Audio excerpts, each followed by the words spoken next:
Backpacking from Vancouver to visit my friend in Colorado was an adventure I'd been planning for all year. The idea of traversing the wilderness, hitchhiking my way across the vast expanse of North America, and camping under the stars had always appealed to me, but I had never made that far of a journey alone before, and so I found myself on the road, heading south through the stunning landscapes of British Columbia, Washington and Oregon, guided by the allure of the unknown. By the time I reached Wyoming, I had already covered an impressive distance. The freedom of the open road and the kindness of strangers had pushed me this far, but now the call of the off-grid wilderness beckoned. I decided to veer off the main routes, taking a more solitary path that would let me see some of the forests and national parks. Before heading off further into the wilderness, I made a pit stop at the last small town I would see for the next few days. The general store, with its creaking wooden floors and walls lined with dusty goods, felt as much like a museum as it did a store. As I stood in line at the store, waiting to pay for my supplies, I couldn't help but feel the eyes of a couple of the locals upon me, and I sensed an air of suspicion. One man standing just behind me in the queue muttered something under his breath about outsiders, rolling his eyes in an exaggerated annoyance. I chose not to engage, preferring to maintain my sense of anonymity. After paying for my supplies, I left the store and set off on the last leg of my journey through the forest. The sun was beginning to set, lighting up the dense gold foliage. As I walked, a sudden noise shattered the calm of the forest. It was the unmistakable sound of a large branch snapping, echoing ominously through the trees. My heart skipped for a moment, but I was fairly used to the wilderness and knew there was all sorts of wildlife around. A few hours in, I picked a suitable spot to set up camp for the night. I was surrounded by towering trees and the soothing sounds of nature. I lit a campfire, sat back, and soaked in the peaceful atmosphere. It felt amazing to be out in the crisp air, away from the chaos of the regular day-to-day. With a yawn and a stretch, I decided to call it a night, planning for an early start the next morning. I crawled into my tent and zipped it up, ready to drift off listening to the outdoor ambience. The next morning I woke up with the very first of the sun's rays. As I unzipped the tent, eager to greet the new day, I froze. There, sitting on a rock just a metre from my tent, was the man from the store. I felt my stomach churn with dread. "Nice spot you got here," he said with a hint of mockery in his tone. I stumbled over my words, my confusion and fear evident. "What the hell are you doing just sitting there? Kinda weird, man." His demeanour shifted suddenly, his face contorted with rage. He stood up, pointing a finger in my direction. "What the hell am I doing here?" he shouted, his voice echoing off the rocks and into the forest. And then without another word, he turned and walked off into the trees.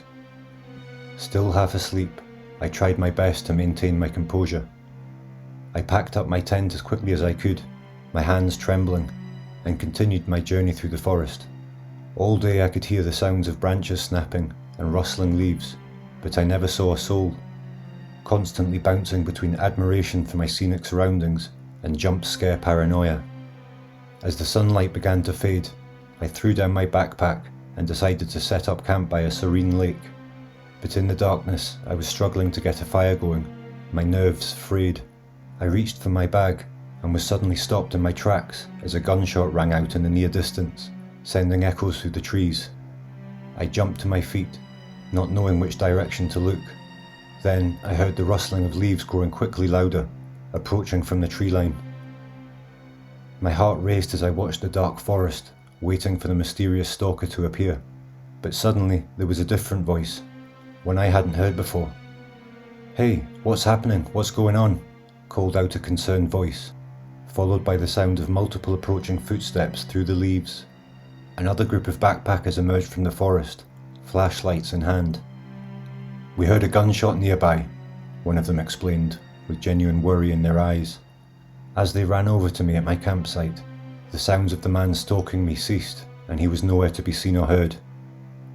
I explained the bizarre encounter to the new group, their expressions a mix of concern and disbelief. I felt a sense of relief as the group offered to camp with me for the night. We made a fire and talked for hours, the danger I was in fading to the back of my mind. The following morning as the sun rose, the group saw me off on the last leg of my journey. As I walked away from the forest and back onto the main road, the memory of the encounter kept me on my toes, and though I may never know who that strange man was, or what compelled him to follow me through the woods, I was still grateful for the chance to be out in the unknown, but even more so to the group that came to my rescue.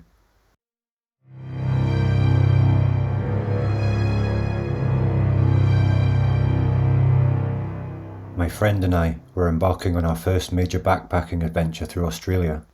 I feel bad even mentioning which country we were in, because honestly everyone else we met were amazing, and didn't have one other negative experience the whole time we were there.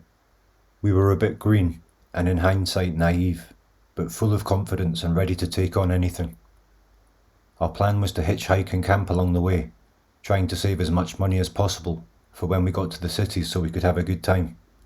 We were making our way towards Melbourne, estimating it would take us about another 2 or 3 days of walking, camping on the way. As we walked, taking in the breathtaking scenery, something caught my friend's attention. He said, "I'm sure that truck's passed us like 3 times, which was unusual considering the scarcity of vehicles on the road." We were searching for a cool spot to pitch our tents for the night and make an early start the next day. After about 20 minutes of walking off-road, we found a clear spot with a beautiful view of the coastline. It seemed perfect, with no long grass that could potentially hide snakes or anything like that. Just as we started setting up our tents, we noticed the same truck pulled over on the main road in the distance. To our surprise, there was someone standing outside the truck. We didn't know what to think, feeling a bit freaked out by the situation, but being confident as always, my friend shouted out to the guy, "What's up?" He just waved and slowly drove off. We thought it was a strange encounter, but just tried to put it out of our minds. We spent the next couple of hours enjoying our evening by making a small fire, eating and drinking. Eventually, we relaxed and even joked about the weird encounter with the truck. We slept through the night without any disturbances, feeling relieved. The next morning we woke up early, ready to continue our journey. As we stepped outside our tents and started to gather our stuff, I noticed something I hadn't seen the night before. Next to one of the logs we had been sitting on, we saw 3 empty beer cans and about 10 cigarette butts. They weren't ours. It was as if someone had been sitting there right next to us, observing us as we slept. We both looked at each other wide-eyed, almost instantly realizing that it must have been the guy from the truck the day before. Freaked out, but determined to reach our destination as soon as possible, we packed up quickly and started walking. The morning sun was scorching, so we decided to try and hitch a ride to avoid the hottest part of the day. Unfortunately, there weren't many cars passing along on this long stretch of road. We heard the sound of a car engine in the distance, but it was coming in real fast from the opposite direction. As it approached, we realized it was the same truck from the day before. It rushed past us, slamming on the brakes about 15-20 meters behind us. The truck sat there motionless for what felt like an eternity, sending shivers down our spines. Finally it drove off. That was the last straw. We knew this guy was effing with us, and we needed to reach our destination as soon as possible. But there were no passing cars in sight, and nowhere to seek help or make a phone call. Determined to keep moving, we picked up our pace. Suddenly, the truck reappeared, driving towards us in the direction we were walking. Panic set in and we veered off the road, attempting to run. However, the truck just followed behind us slowly, its driver laughing and shouting, "What's wrong?" In the distance we spotted a big looming sign for a gas station, along with a couple of houses. We ran towards it as fast as our legs would carry us, seeking refuge and assistance. We burst into the gas station, breathless and frantic, explaining the situation to the shop owner. He listened intently and told us that we should have been more careful, and that we were lucky. He informed us that people had gone missing in the area, never to be found again. He advised us to wait there for the next bus, which passed twice a day. Relieved to have found a safe haven, we waited for the bus and eventually reached our destination unscathed. The experience definitely humbled us, a reminder not just to have this wild confidence when you've no idea where you are or who's around you.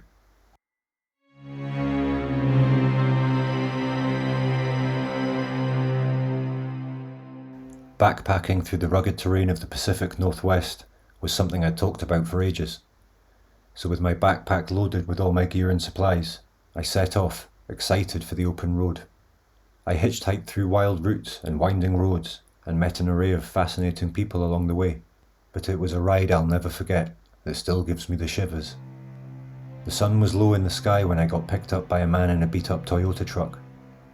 His name was Ray, a seasoned character with a scruffy beard and hands that looked like they'd seen more than their fair share of hard work. He offered me a ride when I was on the verge of losing hope, and I eagerly hopped into the passenger seat. At first, things were perfectly ordinary. Ray and I exchanged pleasantries, discussing the usual topics, the weather, our respective hometowns, and the beauty of the landscape unfolding before us. But as the hours rolled on, I began to sense an underlying tension, a quiet unease that was rising in the air. Ray's conversation grew sporadic, punctuated by long stretches of silence. His eyes remained fixated on the road, rarely glancing in my direction. I guessed it was just a natural awkwardness that can sometimes occur when strangers spend extended periods together. The uneasy feeling was still there, but I did my best to push it aside. However, when Ray abruptly veered off the main road onto an isolated dirt track, my anxiety skyrocketed. I asked where we were headed, my voice quivering slightly. Ray's response was curt. "Shortcut," he muttered, his eyes still fixed on the road. The trees closed in around us, and the isolation was suffocating. My mind raced, wondering if I had made a grave mistake getting into this truck. Ray's behaviour grew increasingly erratic. He muttered to himself in hushed tones, and his hands gripped the steering wheel so tightly that his knuckles turned white. My heart was jumping out of my chest, and I realised that I needed to formulate an escape plan. I subtly reached for my phone, my fingers trembling as I tried to unlock it without drawing attention. But when I glanced at the screen, I was met with another shock. No signal. Panic welled up within me, threatening to engulf my rational thoughts. Ray suddenly slammed on the brakes, sending me lurching forward in my seat. We had come to a halt in the middle of nowhere, the engine idling ominously. He turned to me, his eyes filled with an unsettling intensity. "You know," Ray began, his voice low and menacing, "I don't usually pick up hitchhikers."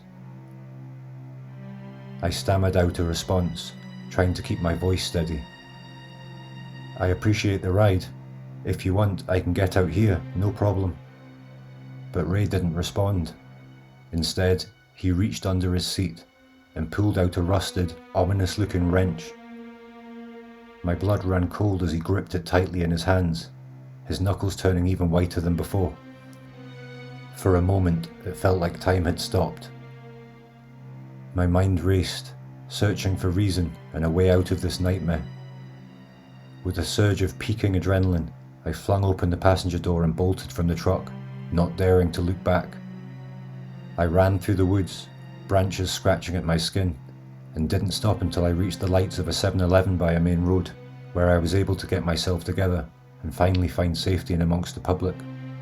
I didn't want to get the police involved, and really blamed myself for being careless in my judgment. Besides, I wanted to get on with the rest of my journey, without having to hang around and make statements or anything like that. I sometimes wonder what Ray's intentions were, and what might have happened if I hadn't bolted from the truck when I did. It's a chilling memory, but I'm here to tell the tale.